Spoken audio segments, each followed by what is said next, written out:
Namaste baba mwenye nyumba. Unasemaje? Namaste ndo nini? Unanitukana? Unanitukana. Unajitaka ujitaki. Nikuokotee mawe. Unaniambia mimi namaste. Sio kwamba nimekutukana. Ni salamu ya kwetu India. Kumbe salamu. Sasa kama salamu si ungesema mimi mwenyewe Kihindi nakijua. Tumse salma kahe. Naona ulikuwa unaimba. Unapiga vikelele. Sauti sijui ya 5. Mimi mwenyewe nilikuwa msanii kitambo. Si unaona mabring my church.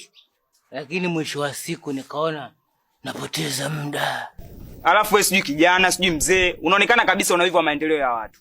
Hivi unajua kama muziki wa Singeli umebadilisha maisha ya vijana wengi? Watu walikuwaga vibaka, wengine washauzaga vitumbua mpaka maandazi road, lakini sasa hivi wanaendesha magari. Angalia kina Dula Makabila, kina Muntadi, kuna msanii anaitwa Mama Amina. Alikuwa hawezi kuongea, sasa hivi anaimba na ana hela zake. Na ana management na mmanage. Wewe unajua nini kuhusu muziki?